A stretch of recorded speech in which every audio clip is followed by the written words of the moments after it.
Per paskutinės kelias dienas praktiškai šioje vietoje buvo priparkuotas, kaip ir šitas prabangus Mercedesas, Rolls Royce'as, Ferrari iš Baltarusijos. Ir ką daryti su tokių prabangių automobilių šeimininkais, kurie nepaiso kelių taisyklių ir kurie galvoja, kad jie turi teisių per daug. Matyt, tankas yra geriausia priemonė.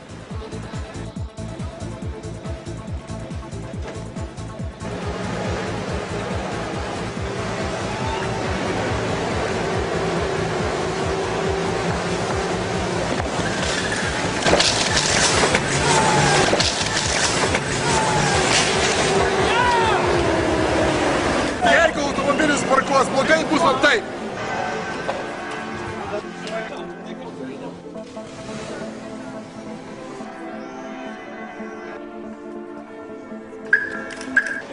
Sveiki, kitą kartą laikykitės kelių taisyklių.